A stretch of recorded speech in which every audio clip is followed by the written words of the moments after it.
오늘 설교 제목을 물음표로 했습니다. 설교자들 사이에 금기가 있는데요. 그 중에 하나가 뭐냐면 물음표를 쓰지 않는 거예요. 그런데 오늘 물음표를 했습니다. 왜냐하면 성경의 흐름 안에서 이건 물음표해야 되겠다 그런 생각을 제가 했기 때문입니다. 먼저 이런 이야기로 좀 오늘 말씀을 시작하려고 합니다. 1881년에 발표된 마크 트웨인이라고 하는 여러분이 아는 소설가가 발표한 소설이 있습니다. 왕자와 거지인데요. 이건 영국의 왕 헨리 8세의 왕자 에드워드와 런던에 살았던 거지 톰 켄티 그 두 사람을 등장시켜서 이야기를 이어갑니다. 두 사람의 이야기는 이렇게 출발하죠. 우연히 왕자가 거지 톰 켄티를 만나게 되는데 깜짝 놀라죠. 왜냐하면 두 사람이 똑같이 생겼습니다. 왕자가 이상한 생각으로 호기심이 돌아요. 왕자 에드워드가 궁 바깥이 궁금해졌습니다. 그래서 톰 켄티에게 명령하죠. 옷을 바꿔 입자. 그리고 거지 옷을 에드워드가 바꿔 입고 왕자의 옷을 거지 톰 켄티에게 입혀줍니다. 그리고 왕자가 거지 옷을 입은 다음에 런던 거리로 나가게 되는데 이 사소한 호기심이 어떤 결과를 가져올까요? 왕자 에드워드가 거지 옷을 입고 성문을 나서는 순간 왕자 에드워드의 인생은 거지로 전락하게 됩니다. 마침 우연히 발견하게 된 그 거지 톰 켄티의 아버지 존 켄티, 거지죠. 왜냐하면 거지였기 때문에 아들을 거지로 키웠거든요. 그래서 이놈 하고 영락없이 자기 아들로 보이는 이 왕자 에드워드 끌어다가 무차별로 팹니다. 그 소설에 그렇게 나와요. 아들을 무작배기로 패고 때린 다음에 너 지금 뭐 하고 있는 거야? 놀면 안 되지? 국어를 계속해야지. 계속 거지에 걸맞는 행동을 하도록 아들에게 강요하고 그건 거지로서는 정당한 일일 수 있겠습니다. 학대에 시달리게 되고 그리고 아들에게 했던 것처럼 그 생활 양식을 강요하죠. 뭐죠? 거지꼴로 사는 겁니다. 그래서 왕자 에드워드가 그 거지의 아들이 돼서 거지로서 어떻게 해야 되는지를 강요받고 이제 거지꼴로 사는 삶을 그 비참한 밑바닥 생활을 시작합니다. 자, 한편 왕궁에서는 어떤 일이 벌어질까요? 왕궁에 남겨진 톰 켄티는 자신이 거지라는 것을 시종들에게 계속 얘기합니다. 저는 거지입니다. 왕자가 아닙니다. 그렇게 얘기하는데 아무도 듣지 않아요. 왜냐하면 왕자 옷을 입었고 외모가 딱 똑같은 왕자 에드워드거든요. 그래서 서로 수군거립니다. 왕자가 이상해졌어. 심리 상태가 이상한가 봐. 그래서 그게 알려져서 왕 헨리 8세까지 알려져서 헨리 8세가 굉장히 낙담하면서 근심하죠. 왕자가 이게 심리적으로 지금 이상한 상태가 됐구나. 어떡하지? 이런 상황들이 지나가요. 그리고 시간이 한참 지난 다음에 헨리 8세가 죽습니다. 그러면 이제 뒤를 이어서 왕자 에드워드가 왕위를 이어가야 되는데 왕자는 우리가 알고 있듯이 거지입니다. 톰 켄티는 걱정해요. 저는 거지라니까요. 아무리 그래도 듣지 않아요. 이제는 왕자로 서야 하는구나. 대관식을 앞두고 있는데 우여곡절 끝에 탈출해서 왕궁으로 돌아온 에드워드가 대관식 직전에 왕궁으로 돌아오게 돼서 그 다음에 이제 해피엔딩으로 끝나는 일로 이 이야기가 진행이 됩니다. 제가 왜 이 소설을 먼저 이야기했을까요? 이 소설에서 옷이 이야기를 끌고 가는 중요한 은유입니다. 왕자는 왕자 옷을 입습니다. 거지는 거지 옷을 입죠. 오늘 성경 본문 안에서 옷을 통해서 하나님께서 신자들에게 알려주시는 진리가 있다는 것이죠. 옛사람은 옛사람의 옷을 입었습니다. 그러나 그리스도를 만난 순간 옛사람의 옷을 벗고 새사람을 입는다는 것, 이게 구원의 굉장히 중요한 그림이라는 거예요. 우리가 예수를 믿을 때 어떻게 됐죠? 믿음의 외적인 표시로 세례를 받게 됐습니다. 세례를 받을 때 본래 그 세례는 옛 옷을 벗고 강물 속으로 들어갔다가 물에 적셔져서 빠져나오면 그가 새 옷을 입고 새로운 사람이 됐다는 외적인 표시를 모든 둘러선 성도들한테 축하를 받으면서 세례식이 진행됩니다. 지금은 자연스럽게 강물로 갈 수 있는 상황들이 아니어서 교회사가 성장하면서 상징적으로 발전된 세례식을 저희는 합니다. 저희가 7월 첫 주에 세례식을 하는데 그때는 물을 뿌리는 세례식을 저희가 하는데 이건 물을 통과하는 것의 상징입니다. 바울이 생각한 구원의 그림이 바로 이거예요. 구원의 외적인 표시인 세례의 그림을 가지고 구원을 이해하기를 바랬습니다. 구원은 우리가 그리스도라고 하는 찬란한 구원의 옷을 입게 되었다는 것을 의미합니다. 새로운 정체성을 입었습니다. 이제는 어떻게 해야 될까요? 우리가 이미 벗었고 벗어야 할 것과 입어야 할 것, 이미 입은 것, 입은 새 사람이 무엇인지를 다시 한번 점검하고 살펴볼 필요가 있다는 것이죠. 첫 번째로 우리가 벗어야 할 사람은 누구일까요? 5절이 말합니다. 땅에 속한 지체들입니다. 땅에 속한 지체들은 두 가지인데요. 하나는 성으로 죄를 짓는 것이고 두 번째는 말로 죄를 짓는 겁니다. 먼저 성으로 죄를 짓는 것을 말합니다. 5절에서 7절 사이에 계속 나열되어 있습니다. 음행과 더러움과 정욕과 악한 욕망과 탐욕으로 나열되는 이 범죄들 다 성 문제에서 출발한다는 거예요. 불법적인 성행위든 노골적인 매춘이든 상관이 없이 여기 나열된 모든 것, 결혼 외에 이루어지는 모든 성행위가 불법이라는 것이죠. 그게 성범죄입니다.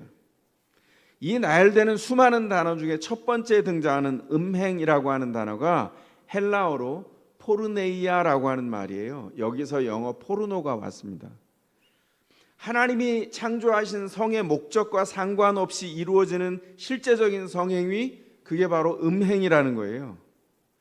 이 목록들이 쭉 이루어지는 맨 마지막에 탐욕이 등장하는데 이 탐욕은 무엇과 관련돼 있을까요? 문맥을 통해서 보면 성적인 탐욕을 의미합니다.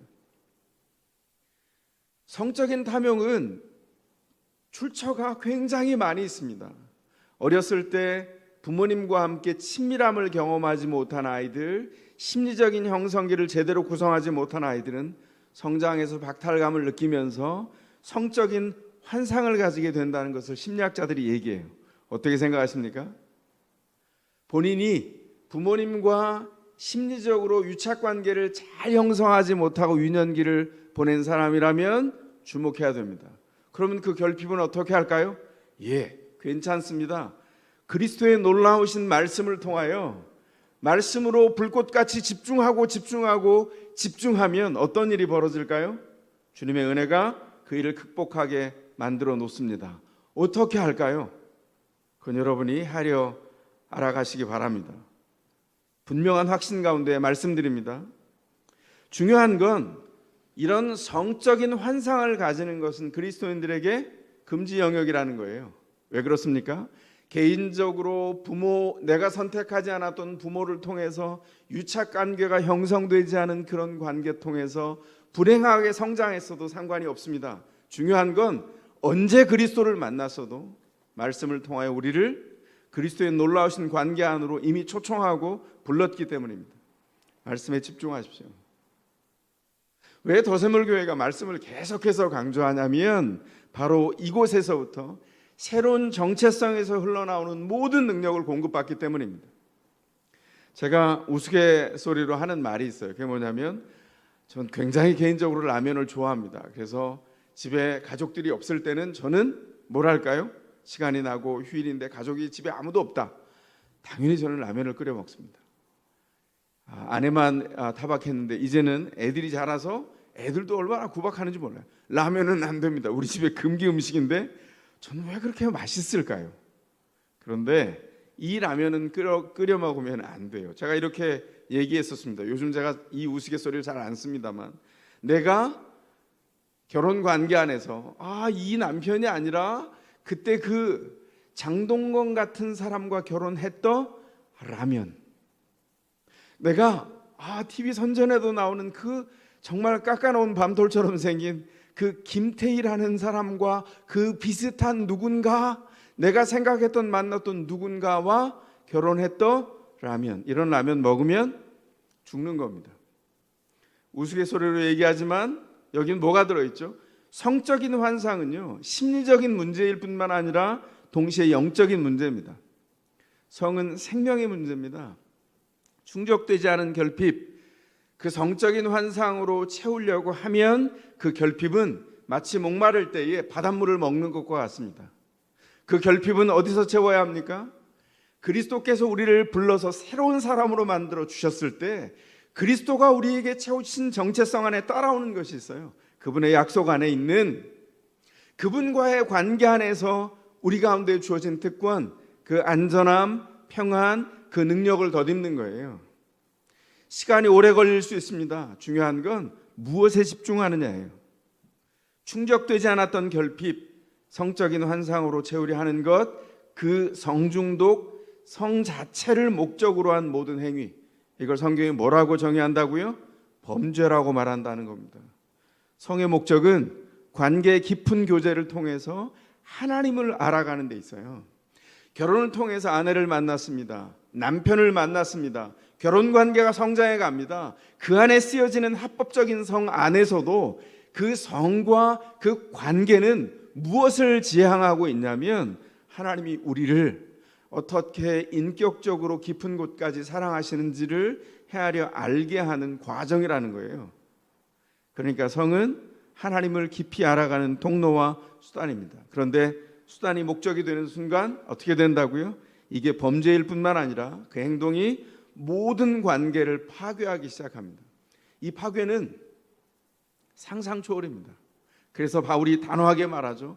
불륜, 더러운 행위, 정욕, 그 무엇이든 하고 싶은 대로 하는 자기 마음대로 하려고 하는 마음이 움직일 때 어떻게 하라고요? 죽여버려라. 오늘 우리가 가지는 성경에서 말하는 겁니다. 왜 이렇게 단호하게 죽이라고 합니까? 죽이지 않으면 우리의 영적인 생명이 죽기 때문입니다. 하나님께서 그런 삶에 분노하세요. 우리가 예수를 알기 전에 바른 삶의 기준을 알지 못했어요. 그래서 우리가 생각하는 옳은 행동을 했는데 그건 실수투성이인 행동이었습니다. 그런데 어느 날 그리스도 예수를 통해서 구원을 입었어요. 그리스도 예수를 통해서 구원을 입었다는 것은 삶의 기준이 바뀌었다는 것을 의미합니다. 이전의 행동 이제 영원하고 확실하게 버려야 된다는 뜻이죠. 이어서 이렇게 얘기합니다. 8절 9절 말로 죄 짓는 것에 대해서도 또 이야기합니다. 성경에 의하면 말로 죄 짓는 것은 성범죄만큼이나 무겁고 동일한 죄라고 말합니다. 말은 어떤 능력이 있죠? 말 그 자체가 가진 굉장한 능력이 있습니다. 축복의 말, 어마어마한 영향력이 있죠. 반대로 목적 없이 사용되는 말, 큰 피해를 남깁니다. 관계를 평생 깨뜨릴 수도 있어요. 화를 내면서 상처 주는 말을 한다면 돌아보아야 한다. 바울이 그렇게 말하고 있습니다. 심지어 바울은 명령합니다. 분노와 급한 성미와 비열한 행위와 불경건한 짓, 무례한 말들, 그리고 서로 거짓말하는 것을 버려라, 그쳐라, 중단해라 이렇게 말합니다. 사람에게 하는 말이 하나님께 부끄러움이 된다는 거예요. 우리가 서로 관계 안에서 말을 주고받는데 하나님이 얼굴을 붉히십니다. 왜냐하면 하나님이 새로운 사람으로 만들어서 우리를 그 자리에 두셨기 때문에 우리가 신자로 서 있는 그 자리에서 우리는 하나님을 대신한 사람으로 서 있어요. 그런데 그렇게 말하다니 하나님 앞에서 그 말을 한다고 생각하면서 배우자에게 말하십시오. 왜 배우자를 쉽게 떠올릴까요? 가까운 배우자, 사랑하는 사람, 익숙한 사람, 익숙하기 때문에 무례히 행할 때가 많습니다. 사랑은 어떻게 하라고요? 사랑은 무례히 행치 않습니다. 가까운 관계에 무례히 행하는 예의를 내려오는 관계를 지양하라는 거예요. 중단하라는 겁니다. 예의를 갖추고 말하라는 거죠. 어떻게 하는 것이 예의에 벗어나는 겁니까? 사람에게 말할 때, 배우자에게 말할 때 함부로 말하는데 알고 보면 하나님께 말하듯이 말하지 않기 때문이다. 그렇게 말하는 거예요. 아내에게, 남편에게, 자녀에게, 부모에게, 성도에게, 이웃에게, 직장 동료에게 말을 할 때 먼저 물어봐야 돼요. 스스로. 하나님, 제 말과 태도가 하나님 보시기에 어떠신가요? 정말 주님이 기뻐하실 만한 말을 제가 준비하고 있나요? 그 말을 했나요? 물어야 된다는 겁니다. 공의와 사랑의 하나님, 말을 창조하신 하나님께 그 부끄러움이 없는 말을 하시기 바랍니다. 부끄러운 말들은 이전 삶의 특징이에요. 그리스도의 구원을 받았다면 위에 있는 것들을 추구해라. 1절이 그렇게 도전했죠. 2절에서 뭐라고 말합니까? 위에 있는 것들을 생각하라. 그렇게 한 걸음 더 나아가서 말합니다. 교회의 가르침과 아무 상관없이 마음대로 행동했던 사람들이 골로새 교회에 있었습니다. 바울이 그 사람들을 뭐라고 진단했어요? 2장 19절입니다. 그는 머리에 붙어 있지 않습니다. 여러분, 이 장면을 읽어갈 때 어떤 느낌이었어요? 저는 괴기스러웠어요. 징그러웠습니다. 머리가 붙어 있지 않은 몸을 상상해 봤어요? 요즘 그 공포 영화가 굉장히 전 세계적으로 유행인데 그 좀비 같은 몸보다도 더 괴기스럽죠. 머리에 통제를 받지 않는 몸, 그 몸은 죽은 몸인데 어떻게 움직이죠? 그런데 그렇게 이상한 상상을 해도 괜찮을 만한 그런 사람들이 교회에 있다는 거예요. 생각만 해도 끔찍합니다.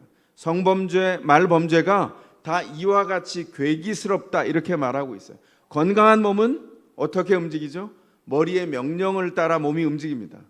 건강한 교회의 몸도 마찬가지예요. 머리 대신 예수 그리스도의 명령을 따라 움직여야 되는데 왜 그렇습니까? 머리가 영향을 공급해주고 명령을 공급하고 소통하게 하고 온몸을 유기적으로 움직이도록 만들어요. 영향을 공급해서 온몸이 서로 움직입니다. 아프면 만지고 치유해주고 서로 보듬고 세워가요. 서로 연결되어 있습니다. 이게 위에 있는 것을 추구하는 신자의 삶이에요. 몸으로 비유하면 위에 있는 것은 뭐죠? 머리죠. 예수 그리스도를 추구하는 삶, 머리 대신 예수 그리스도를 따라 순종하는 삶을 이야기하고 있습니다. 머리의 영향을 공급받으면 몸은 머리의 인도를 따라 걸어가고 사용되게 됩니다. 성은 주님이 기뻐하시는 목적에 맞게 쓰입니다. 집착하거나 도착하지 않습니다. 하나님이 원하시는 관계에 사랑을 불어넣는 데 성이 쓰여요. 머리에 영향을 공급받아서 생명의 말을 하는 사람들, 상처 주는 게 아니라 상처를 치유합니다. 관계가 회복돼요. 그래서 뭐라고 말합니까? 말을 관계 가운데 소금 치듯 하라고 얘기하잖아요, 성경이. 치유하고 회복하는 예수님 당대 가장 귀했던 물질 중에 하나가 소금이었습니다. 금처럼 귀했어요. 너희가 그렇게 귀하게 서로의 관계 안에 쓰여져라. 소금 치듯 그 관계에 쓰여져라. 이렇게 말합니다. 말은 주님의 목적을 따라 쓰이면 관계를 회복합니다. 왜 이 명령들을 할까요? 신자는 옛 삶이 청산된 사람들이기 때문입니다. 이제는 이전 것, 이제 걸맞는 옷이 아니에요. 입으려고 벗었던 옷인데 내가 저걸 입었었어? 입으려고 했더니 생각만 해도 끔찍하게 더러운 옷이 저기 있습니다. 그 더러운 옷과 같아서 벗어놓은 옷을 다시 입지 않는 것처럼 이미 우리는 그 옷을 벗어서 불 속에 던져버렸어요. 두 번째로 바울은 우리가 가진 새 정체성을 알기를 원합니다. 우리는 이미 누굽니까? 새 사람입니다. 새 사람을 입었어요. 10절이 말합니다. 새 사람을 입으십시오. 그런데 문법적으로 보면 이게 명령이 아니에요. 문법적으로 살피면 그리스도 안에서 이미 새 사람이 된 상태를 알려주는 겁니다. 그러니까 이렇게 묻는 거예요. 새 사람인 거 아세요? 이렇게 묻는 겁니다. 10절을 다시 번역하면 이런 의미입니다. 새 사람은 그를 창조하신 하나님의 형상, 그 이미지, 아이콘을 졸졸 따라다니면서 지식이 끊임없이 새로워진 새 사람의 옷을 입은 사람입니다. 이렇게 말하고 있습니다. 10절에 나오는 새 사람이 누구입니까? 구원을 받아서 예수 그리스도의 구원을 입은 저와 여러분입니다. 새 사람을 입는다는 건 왕자 옷을 입은 거지 톰 켄티처럼 흉내내는 게 아니에요. 그가 이미 그리스도 안에서 새 권세를 받았고 그 새 권세를 기초해서 새 능력 안에 서게 되었다라고 하는 것을 이야기하고 있는 겁니다. 여러분 혹시 보았던 영화 중에 톰 행스가 주연했던 영화 중에 캐스터웨이라는 영화가 있어요. 그거 보신 적 있으세요? 예. 그 영화의 주인공 톰 행스, 유명한 택배 회사인 페덱스의 간부입니다. 그가 직접 그 수송하는 비행기를 타고 업무를 수행하고 있죠. 근데 그는 이제 얼마 지나면 사랑하는 여인하고 결혼할 예정입니다. 그런데 그만 수성기가 바다 한가운데서 추락을 해요. 그리고 구사일생으로 무인도에 닿습니다. 그곳에서 수년 동안 혼자 생존을 하거든요. 탔던 비행기에 실려있던 여러 가지 택배 상자가 해변으로 밀려옵니다. 상자들 속에 본인이 생존할 수 있고 생활할 수 있는 유용한 물품들이 들어있어요. 그 중에 하나가 이 영화를 끝까지 끌고 가는 아이콘 중에 하나인 배구공 윌슨입니다. 그런데 다 뜯어서 생존을 위해서 쓰는데 그가 얻게 되었던 마지막 상자 하나만은 열지 않아요. 그는 그 내용이 무엇인지 뜯지 않기로 결심합니다. 그리고 4년 뒤에 뗏목을 만들어서 섬을 빠져나가면서 뗏목에다가 그 상자를 칭칭 감습니다. 그 상자를 묶어놓고 파도와 사토를 벌이면서 나와서 구조가 되어서 살아서 4년 만에 정말 기적처럼 집으로 돌아왔죠. 이 영화의 마지막 장면이 굉장히 인상적입니다. 주인공이 뭘 하냐면 4년간 그 무인도 생활에서 뜯지 않았던 그 택배 상자를 안고 직접 그 집으로 4년 만에 배달을 갑니다. 그런데 그 수신자인 집주인이 집에 있지 않아요. 그래서 기다리다가 상자를 배달을 하고 함께 메모를 남기죠. 메모에 이렇게 말합니다. 이 상자가 제 생명을 구했습니다. 이 상자를 배달하는 그 일의 부르심이 그를 계속해서 살게 한 희망이었어요.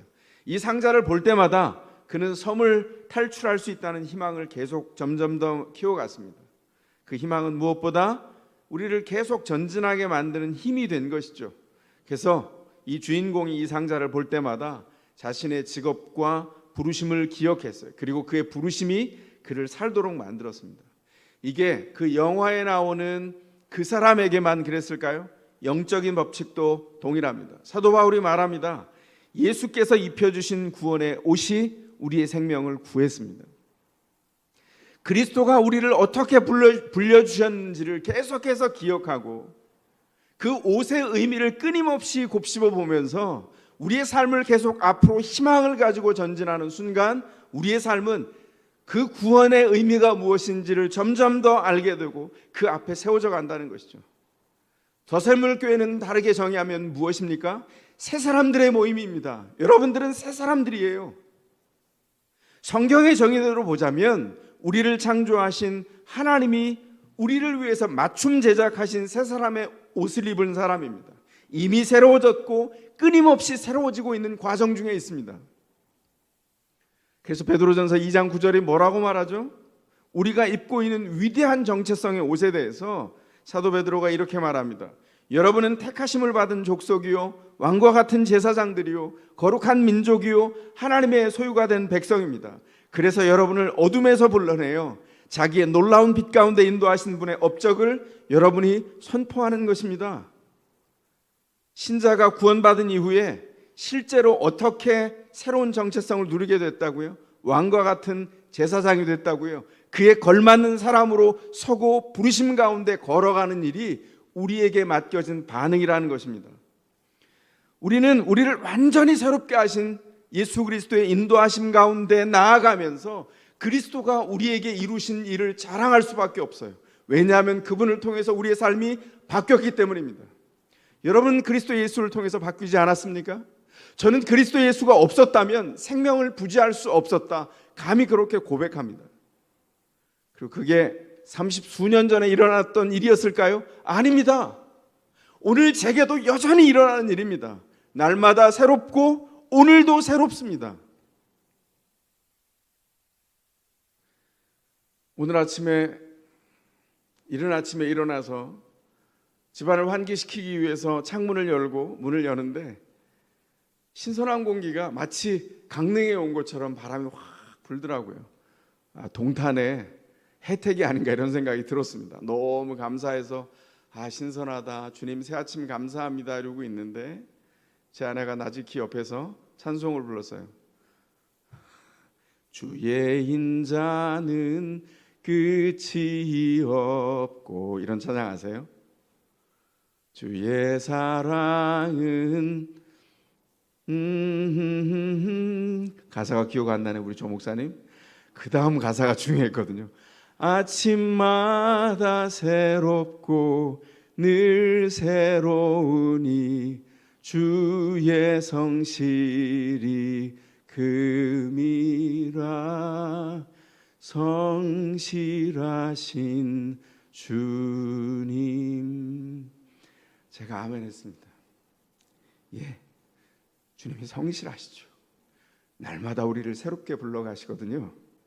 그 일에 주목하는 사람만 수지를 맞습니다. 주님이 아침마다 우리를 성실하게 새롭게 하시는 거 아세요? 그 얼마나 감사한 일입니까?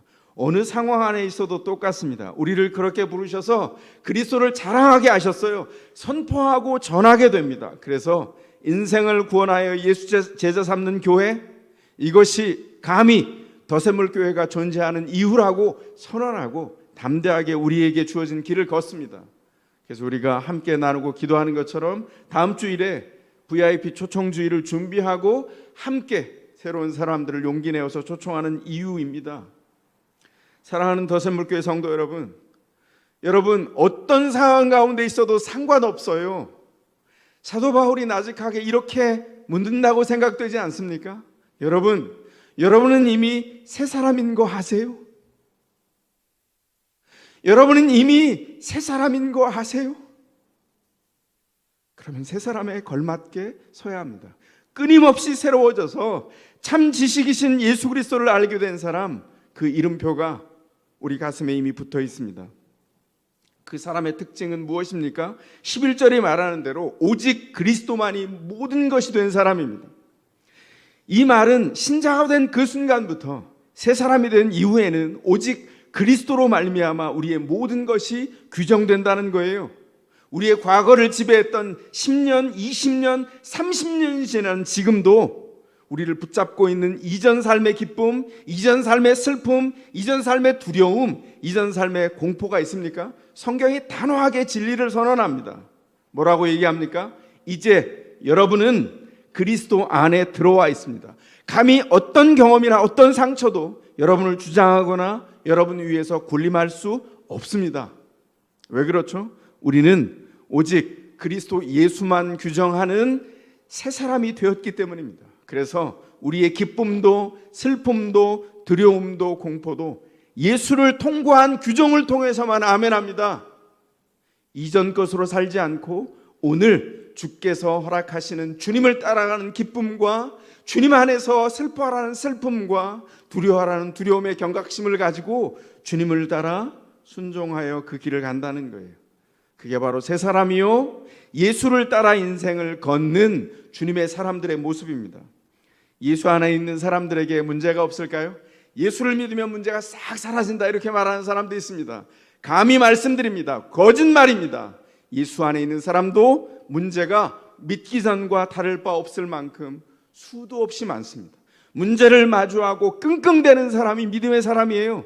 그런데 뭐가 달라졌을까요? 이제는 그 문제를 내가 규정하는 것이 아니라 내 밖에 있는 누군가가 규정하는 것이 아니라 그 문제를 그리스도 예수께서 규정하십니다. 이전에는 문제 때문에 문제가 많은 인생을 살았습니다. 그러나 이제는 문제가 더 이상 문제가 아닙니다. 이제는 문제 때문에 성장하고 그 문제가 있어서 가족을 서로 위로하고 가족이 서로 하나 되는 자리로 나아가고 무엇으로도 살 수 없는 놀라운 인생의 의미를 발견하는 통로로 그 문제를 사용하게 됐다는 것이죠. 왜 이렇게 변화됐습니까? 그리스도 안에 새 사람이 되었기 때문입니다. 사랑하는 더샘물교회 성도 여러분, 이미 새 사람인 거 아세요? 그렇다면 이미 새 사람인 새 생명을 누리시기 바랍니다. 그리고 내가 자랑하여서 그리스도를 높일 뿐만 아니라 그 자랑하는 예수 그리스도를 VIP들을 초청하는 손길로 내밀어서 그들도 함께 예수 안에 들어오게 해서 예수 안에 세워진 복을 함께 누릴 수 있기를 주의 이름으로 축원합니다. 이제 가능하신 분들은 그 자리에서 일어나시겠습니다.